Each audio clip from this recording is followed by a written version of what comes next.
She was born in 1925 in the middle of the Great Depression. She lost her father at a very early age. He actually took his own life so that the life insurance would be able to feed that family in a time of struggle. Carol's first husband was a fighter pilot, and he was shot down and killed in World War II.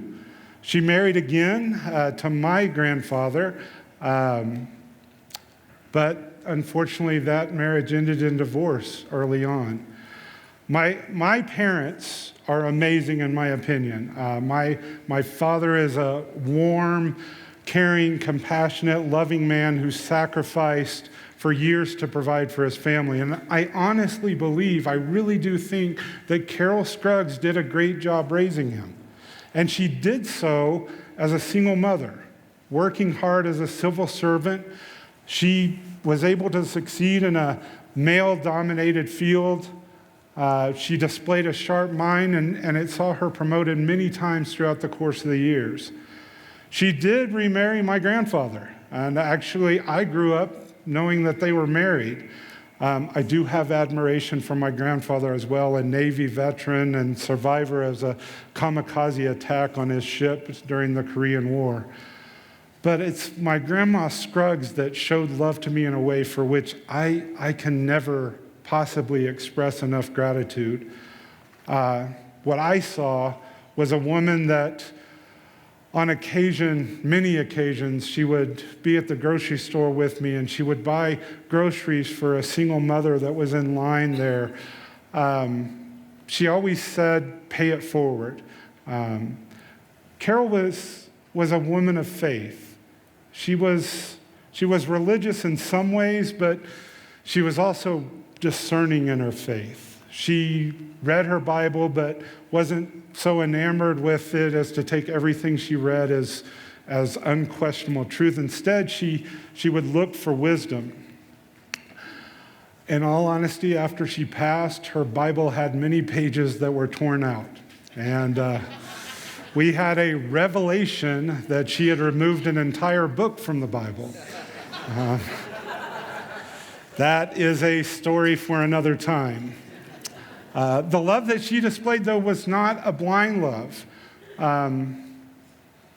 But it wasn't love out of fear. I really miss her. Late in her life, I went to church with her, and this was after my grandfather had passed. And during the service, the pastor actually called for an extra offering to be taken, saying that the largest contributors would be able to pick the hymns. And I promise I'm not going to ask for an extra offering today, everybody. But I saw my grandmother reach into her purse. I saw her take out her checkbook. I saw her scribble a check. But then I saw her put it in the basket with this grin on her face. And I have no idea how much that check was for, but the pastor came back up and announced that he was gleeful that there were several different contributions, but he said one was amazing. And he said, Carol, thank you so much. Would you like to pick the hymns? And my grandmother was close to 90 now, and she stood a little bit feebly, and she looked around the room. She had always had her eyes on the mature single men that came to church. But as she stood up, she looked around the room and she said, I pick him and him and him. Okay, the last part was not true. But everything else about Grandma Scruggs was. I figured that after the deep and serious introductions I've given the last couple of times I would up here, I would offer a little lighter note this time. Okay. Now, I am quite aware that it is the last week of the NFL football season and that there are playoff positions on the line today, and also for your fantasy football players, football leagues, I'm sure this is the final week, so this is going to be brief, okay? But now let's get serious, okay? There are currently 182 armed conflicts in this world. 45 of those are what you would consider one-sided violence. I don't think we can gloss over this. This is the reality of dissension and a lack of productive discourse. And much of this is related to racism or nationalism or, well, it's just predominantly about fear. And, you know, according to market research out of Virginia, 1 in 10 relationships, 1 in 10 serious relationships, whether it's a marriage, whether it's a non-marriage, serious relationships are ending nowadays because of political differences. This is staggering to me. The idea that these are not burgeoning relationships, these are relationships, committed relationships with time invested by both people. I assume that when you're that deep into a relationship that you have some knowledge that you don't necessarily see eye to eye with the other person before you would get that far into a relationship. To get that far into a relationship and just have it destroyed by a new conflict's really sad to me. You know, additionally, we're on a slippery slope. We're on a slippery slope that if you are a presiding president of one political party and the House of Representatives is controlled by a different political party, you are likely to be impeached.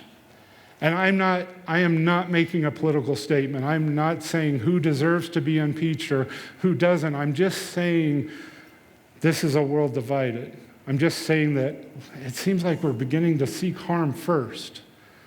It's a world filled with dualism, right? You're either pro-choice or you're pro-life. Now, I realize that's an issue, then there is some divisiveness there, but we've reached a point where there's no effort towards communication.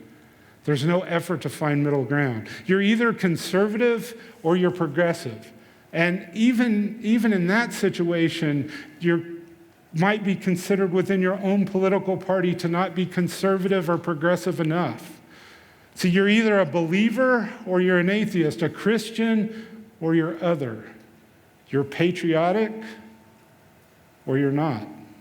The dichotomy of ideas is so polarizing that some do not see the value in someone that is not part of their group. There's no lessons learned by the experiences of others. If you're not all in, then you're simply out. Any wavering is a sign that you're not me, you're my opposite. Now, much of this can be attributed to fear of the other, fear of change, a grasping on the status quo, hanging on to what we believe is right. This is not to say that you're wrong, but sometimes we fail to seek truth and we make prejudicial decisions without really checking the facts. Who here knows what confirmation bias is? Raise your hand. All right, that's more people than I thought. All right, good. Who gets the news on their phone? Right? Maybe it's a news feed or maybe it's social media. This is not accusatory, okay? But there can be a propensity for some to pick and choose what they consider is worth reading, right? There may even be a tendency to take at face value news, statistics that support our beliefs and to ignore everything else as fake news. That is confirmation bias. We have to understand that we are fed information on social media based on an algorithm that wants us to keep engaged in that screen for as long as possible, right? Nuance, in many ways, has been lost. We have become trapped in either-or thinking. You've got to buy in wholesale to a belief. The idea of a middle ground well, perhaps even considering someone a moderate has been lost. We're at a point where seeking common ground and resolution is really at an all-time low. And without common ground, there's no movement. I'm not saying that sometimes there's not black or white or black, depending on what your point of view is. What I am saying is that before we take the time to draw a line in the sand, we've got to make sure that we've gathered all the information and we've listened to all sides. For those of you that like to fill in your talk notes, here's the first one. So what's the issue anyway? Oversimplification through either-or thinking leads to fundamentalism.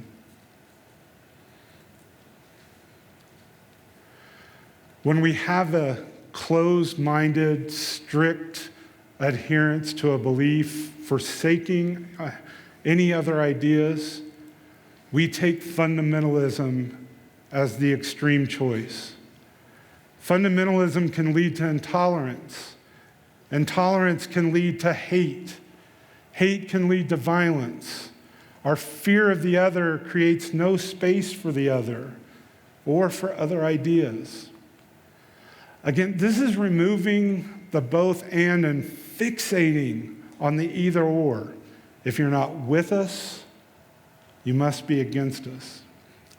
I would argue that while there are some of these things that have existed since the beginning of time, some of this is really new territory. And I honestly believe that that offers us hope. If things have become worse, then things can become better.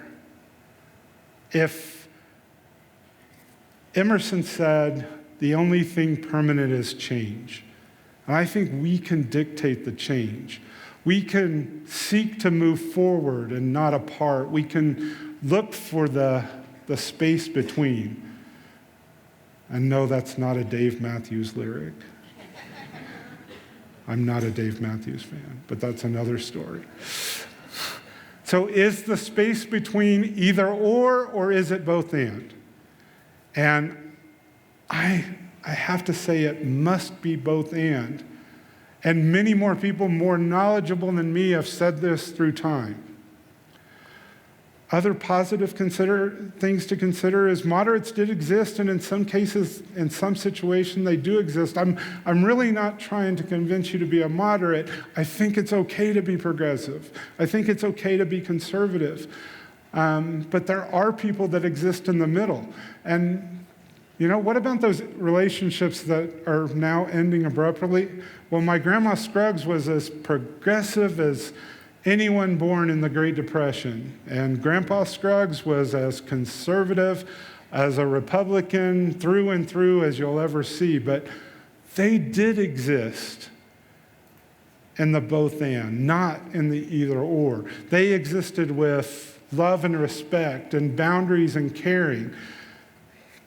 See, this series, we're looking at the sermons of Martin Luther King Jr.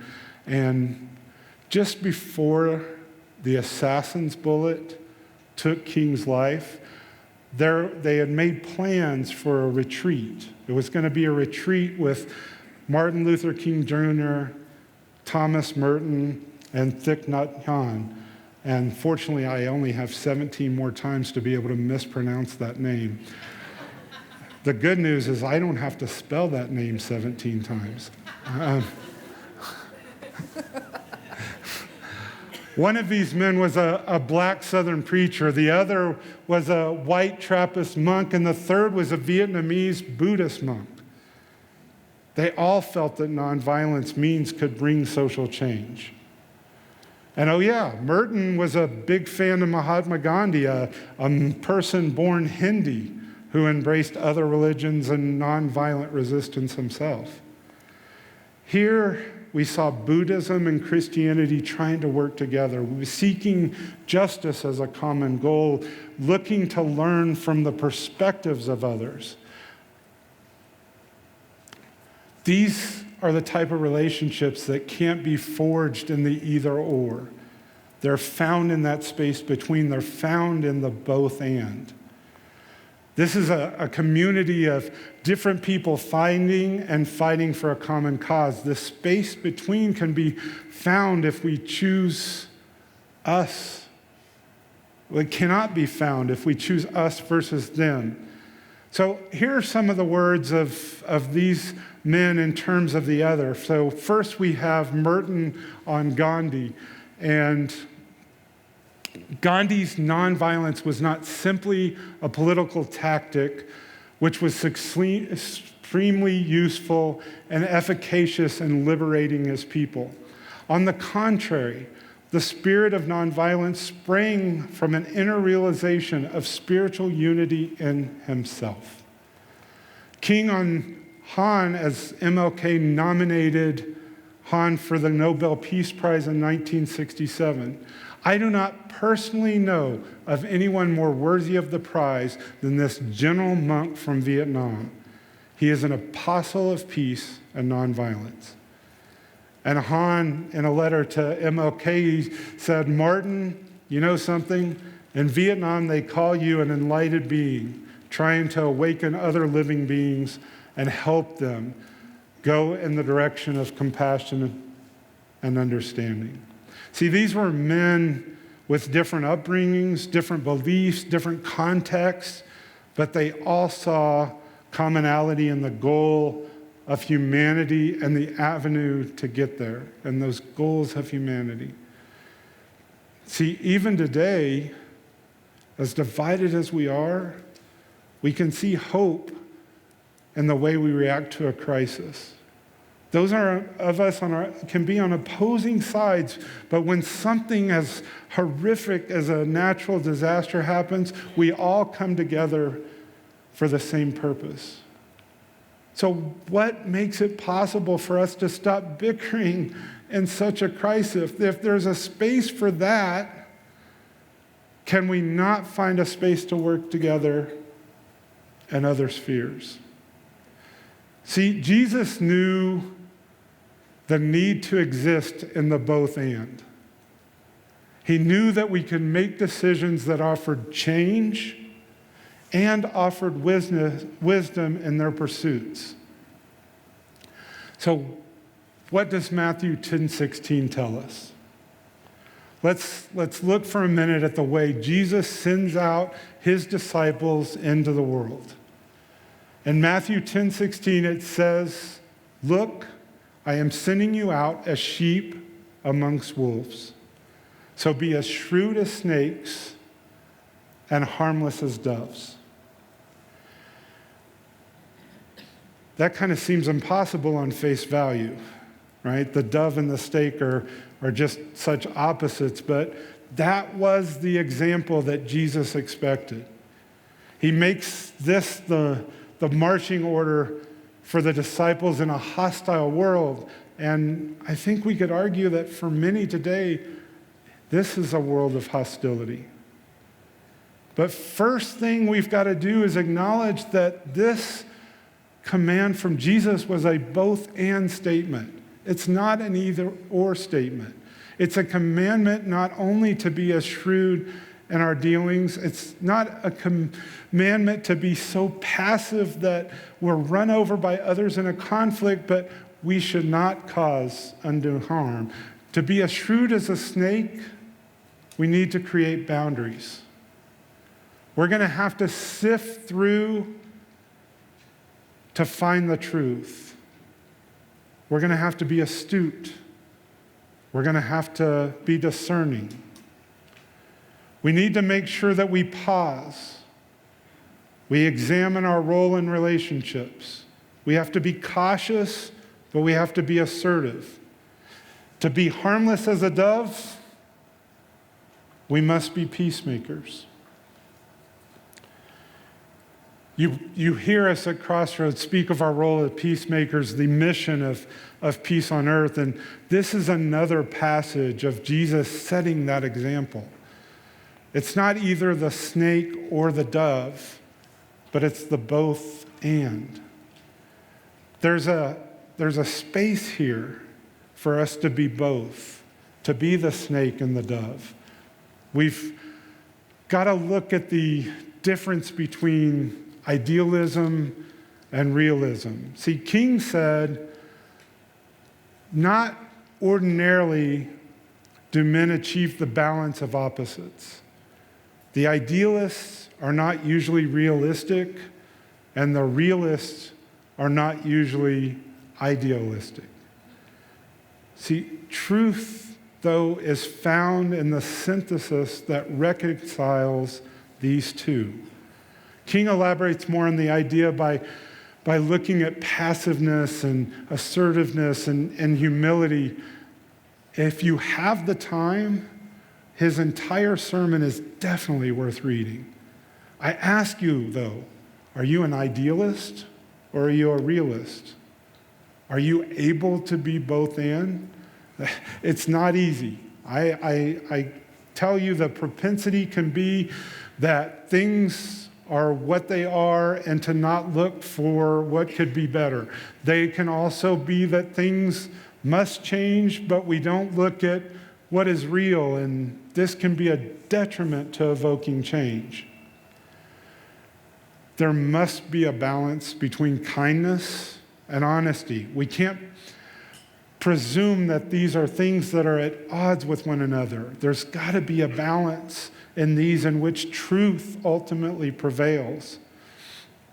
The sermon that we're looking at this week from Martin Luther King Jr., so you can find it in that book, Strength to Love, is entitled A Tough Mind and a Tender Heart. And here King elaborates on this scripture of Matthew 10:16 in terms of the ideas of reason and compassion. The idea of being tough-minded and tender-hearted is not either or. It's both and. Being tough-minded and tender-hearted can bring opposites into harmony.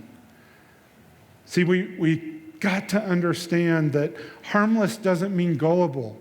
King defines this as soft-mindedness, nor is tough-minded about being hard-minded. Allowing that confirmation bias that we talked in the beginning and how we process news. See, that in King's mind was that form of gullibility. It was a soft-minded approach. It was a hard-minded approach. It wasn't the tough-minded approach. So don't miss this. Tough-minded requires us to seek facts. King would say that it requires incisiveness and decisiveness. Tough-mindedness can ask a lot of us. To be solid, hard thinking is not easy. Many, if not most, choose the soft mind because that's the easy way to exist. And tender-hearted is to seek freedom and nonviolent resistance. As peacemakers, we are sent out into the world as sheep amongst wolves, but we're commanded to do so with a vibrant and vital love, while keeping safe, while establishing boundaries, but while we are seeking the truth. So, how can I live this in my everyday normal life?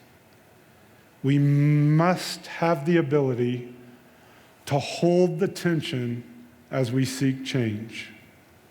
We must have the ability to hold the tension as we seek change. See, following Jesus' command and the example of King, Merton, Gandhi, Han means that we are seeking common ground and that we're not going straight to conflict and contention. There are times when we have to be astute and discerning while we are showing that vibrant and vital love that is both and not either or. So how does this make me a better person and the world a better place? See, peacemaking creates change. I would argue that it's the only way to make a positive, long-lasting, and those important changes in this world. The both and of peacemaking helps us to foster our relationships, whether it's personal or communal. See, both and allows us to love and to disagree. When we list them, we can sift through to find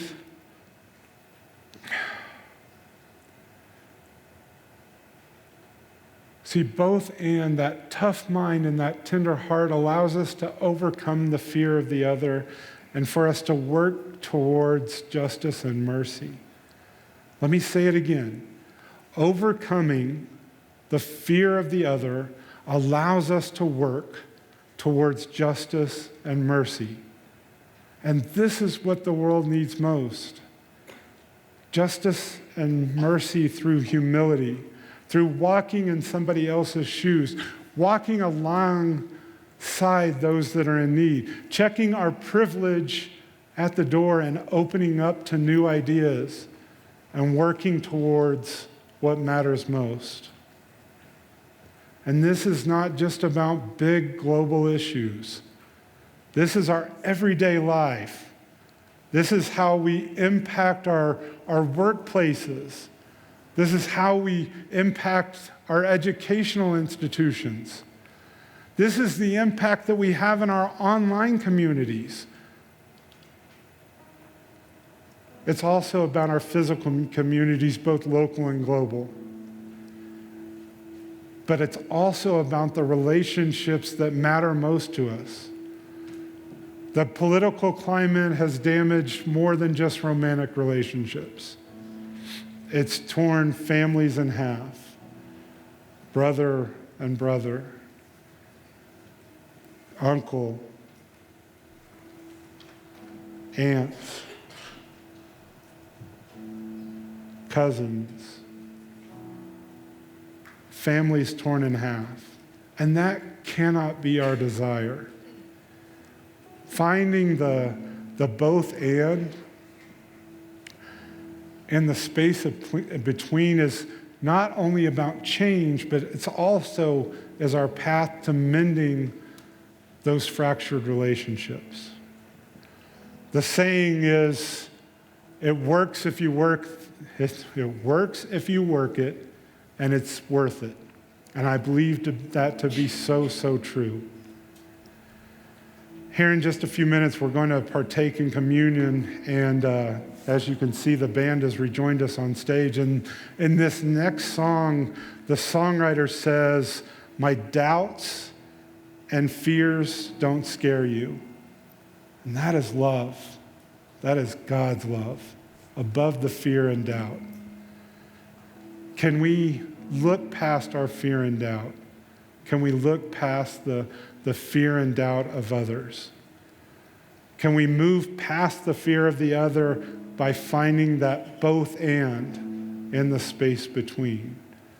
I really do believe that Jesus showed us that and commanded us to do that, and showed us in a way that we truly can.